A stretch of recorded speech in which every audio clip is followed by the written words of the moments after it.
Dans cette capsule, on va voir la forme normale conjonctive. Alors, la forme normale conjonctive, c'est le troisième ingrédient dont on a besoin pour enfin faire de la preuve par résolution. Donc, ce qu'on a vu jusqu'à maintenant avec les substitutions et l'unification, c'est que souvent on manipulait en fait seulement un prédicat ou la négation d'un prédicat. On pouvait avoir des clauses où en fait ce qu'on avait c'était des disjonctions de prédicats, donc des ou. On n'avait jamais des et, on n'avait pas de pour tout, ainsi de suite. Alors, l'intérêt de la forme normale conjonctive, c'est justement de prendre plusieurs formules dans une base de connaissances sur la forme logique de premier ordre et de tout convertir ça dans une syntaxe qui va impliquer seulement des ou des négations. Il n'y aura pas de quantificateur existentiel ou universel. Et ça va nous permettre d'utiliser les notions qu'on a vues jusqu'à maintenant, puis de combiner tout ça ensemble pour faire de la preuve par résolution. Alors, plutôt que de donner une définition de la forme normale conjonctive, je vais directement vous donner la liste des 9 étapes à suivre pour prendre un ensemble de formules. Donc, imaginons qu'on ait un ensemble de formules sous la forme de la logique de premier ordre, selon sa syntaxe, et la convertir dans sa forme normale conjonctive, où on va avoir à la fin, en fait, soit des littéraux ou des clauses. Alors, la première étape, c'est d'éliminer l'implication. Donc, on va utiliser l'équivalence que alpha implique bêta est équivalent à la négation de alpha ou bêta pour prendre toutes les flèches, toutes les implications et les convertir dans une forme où il y a un ou à la place. Ça, c'est donc, on ferait ça là, pour l'ensemble, dans notre base de connaissances, pour l'ensemble des formules qui s'y trouvent, on appliquerait cette équivalence-là. Deuxième étape, on va réduire la portée de la négation. On va utiliser ce qu'on appelle les lois de Morgan, à savoir que si je fais la négation d'une formule qui est la disjonction de deux prédicats, par exemple F1 ou F2, bien, c'est en fait équivalent à la négation de F1 et la négation de F2. Même chose si je fais la négation d'une conjonction, c'est en fait la négation de chacun des prédicats F1 et F2, mais que je combine à l'aide d'une disjonction, donc d'un ou. Et les négations, une double négation s'annule, ce qui fait qu'on obtient notre formule F originale. Donc voilà, on fait ça de sorte à ce qu'il y ait une négation, qu'une négation soit toujours suivie d'un prédicat dans ma liste de formules. Ensuite de ça, je vais standardiser les variables. Donc, je vais renommer les variables de telle sorte qu'aucune paire de quantificateurs qui utilise la même variable. Donc, sur chacune de mes lignes dans ma base de connaissances, chacune de mes formules, je vais m'assurer qu'ils utilisent toutes des noms de variables qui sont différents. Ensuite de ça, je vais éliminer les quantificateurs existentiels. Donc, pour faire ça, en fait, on va remplacer la variable associée à un quantificateur existentiel par une fonction qui va avoir comme argument les variables qui sont impliquées dans les quantificateurs universels qui l'englobent. Donc, si on a pour tout x, pour tout y, il existe z, p de x, y, z, on va remplacer ça par pour tout x, pour tout y, p de x, y, f de x, y. Donc, on a remplacé z par f de x, y et on a éliminé, on a enlevé, il existe z. Okay? Donc, on a remplacé z par une fonction f qui a comme argument les variables qui englobaient mon quantificateur existentiel, il existe z, donc les deux variables, c'était x et y. Les fonctions qu'on va générer comme ça, lorsqu'on va éliminer les quantificateurs existentiels, on va les appeler des fonctions de Skolem. Donc, f, juste ici, c'est une fonction de Skolem. Et c'est important, le symbole de la fonction doit être unique à cette formule-là, cette ligne-là dans ma base de connaissances. Donc, je ne vois pas, entre autres, si j'utilise f une fois, lorsque j'élimine un quantificateur existentiel, bien, je ne dois plus l'utiliser lorsque je vais éliminer d'autres quantificateurs existentiels dans ma base de connaissances.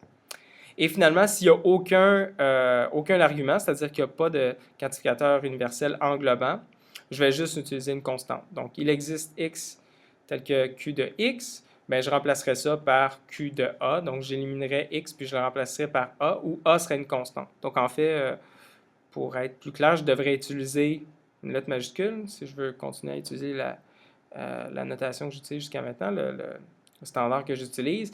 Et puis A, ça serait une constante qui n'aurait pas été définie, qui ne serait pas utilisée ailleurs là, dans ma base de connaissances. Ensuite de ça, cinquième étape, mettre en forme qu'on appelle forme prénexe, c'est-à-dire que tous les quantificateurs universels, je vais les mettre en tête de mes formules.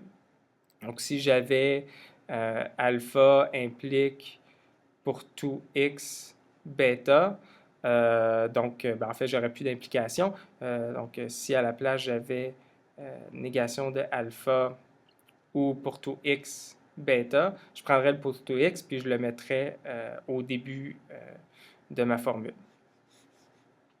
Ensuite, on ferait la distribution des disjonctions dans les conjonctions. Donc, on va mettre en fait tout sur une forme de conjonction de disjonction en utilisant l'équivalence que F1 ou F2 et F3, c'est équivalent à F1 ou F2 et F1 ou F3. Donc, dans ce cas-ci, on a bel et bien une forme d'une conjonction de deux disjonctions.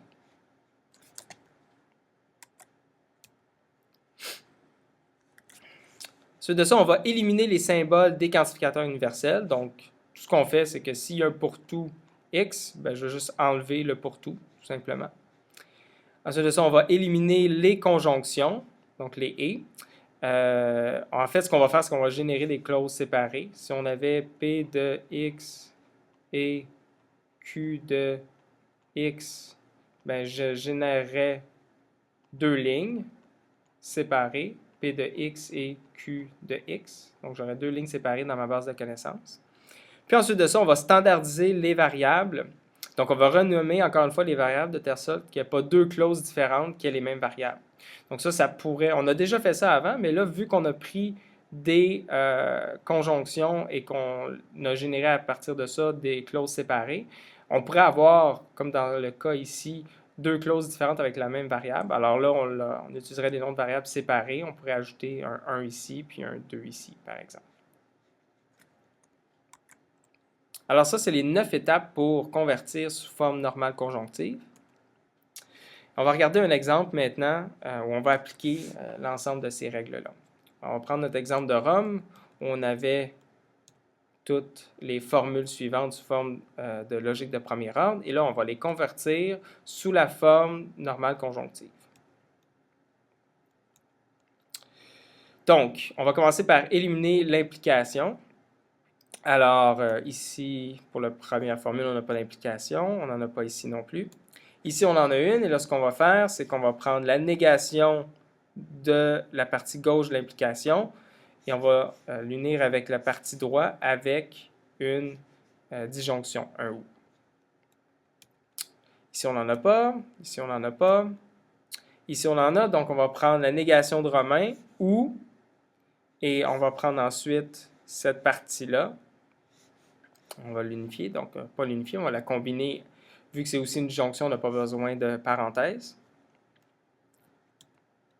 Une autre implication ici, donc on va prendre la négation de personne X et dirigeant Y et assassiné XY. Et donc on va prendre la négation de ça, on va combiner avec une disjonction à la partie droite, à savoir non loyal XY. Et en fait ici, je remarque qu'il ne devrait pas avoir de parenthèse ici. Ça, c'est une erreur. Donc, on aurait la négation de personne X et dirigeant Y et assassiné XY, tout ça en parenthèse, ou négation de loyal XY. À cause de la priorité des opérations, on marque que la négation s'applique seulement à la parenthèse ici. Et finalement, assassiner Marcus César, il n'y a pas d'implication, donc il n'y a rien à faire ici. Deuxième étape, réduire la portée de la négation. Pas de négation ici, pas de négation ici. Ici, la portée est déjà réduite. Pas de négation ici. Pas de négation ici. Ici, on en a une, mais sa portée est déjà réduite à un seul prédicat. Ici, par contre, on pourrait incorporer la négation dans la parenthèse. Donc, on obtiendrait la négation de personne X ou la négation de dirigeant Y ou la négation de assassiné XY. Donc, on remarque que les « et » ont été convertis en des « ou » lorsqu'on insère la négation dans la parenthèse. Puis assassiné, donc la 8e formule ne change pas. On standardise les variables. Alors, à chaque fois qu'il y a une variable, on va utiliser un symbole différent. Donc, on va utiliser x1 pour la variable de la 3e formule. On va utiliser x2 pour le x ici, puis x3 pour y. Donc, c'est une façon simple d'obtenir des variables qui sont différentes. Vous voyez qu'on a x2, x3 ici. X de la 6e formule va devenir x4. X de la 7e formule va devenir x5, puis y va devenir x6. Puis il n'y a pas de variable pour la 8e. Ensuite de ça, on va éliminer les quantificateurs existentiels. Donc ici, on n'en a pas. On n'en a pas ici. Ici, on n'en a pas non plus. On n'en a pas ici. On en a ici. Donc, existe x3. Et on va remplacer x3 par une fonction de scolem appliquée à l'argument x2. Donc, on a introduit la fonction du scolem, f1. Donc, on utilise un peu comme les variables, on va utiliser f puis un chiffre pour énumérer l'ensemble des fonctions du scolem. Ici, on en aura seulement un de toute façon. Donc, x3 est remplacé par f1 appliqué à x2. Et ensuite de ça, on n'a pas d'autres quantificateurs existentiels. On aurait à mettre les formules en forme prénexe, mais dans ce cas-ci, il n'y a pas de pour-tout qui est inséré, là, par exemple, on aurait pu avoir un pour-tout ici. Là. Puis tout ce qu'on aurait fait, c'est qu'on aurait amené le pour-tout au tout début de la formule. Dans ce cas-ci, en fait, on n'en a pas.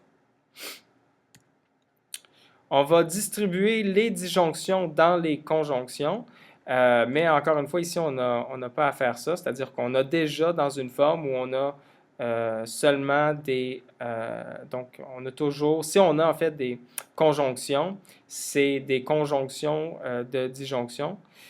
Donc, dans ce cas-ci, en fait, on n'a pas de conjonction, donc on n'a rien à faire. Étape 7, éliminer les quantificateurs universels. Bien, ça, c'est super simple. On fait juste enlever les pour-tout. Alors, si on n'en a pas, on n'en a pas. Ici, on a enlevé le pour-tout x1, puis on a gardé juste la partie à droite. Donc, on n'enlève pas évidemment seulement le pour-tout, mais on enlève également la variable qui est juste à côté.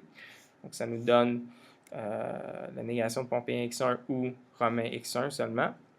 Et on continue comme ça. Ici, on enlève le pour-tout x2. Ici, on enlève le pour-tout x4. Ici, on enlève le pour-tout x5, pour-tout x6. Puis ici, il n'y a rien à enlever. On aurait enlevé les conjonctions, mais dans ce cas-ci, on n'en a pas, donc on n'a rien à enlever. Et on aurait alors à standardiser les noms de variables.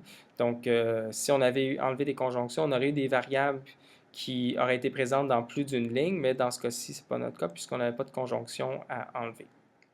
Et donc, on obtient ce qu'on a ici, à la toute fin, c'est notre base de connaissances qu'on avait originalement sous forme de logique de premier ordre. On l'a transformée maintenant dans une forme qu'on appelle forme normale conjonctive.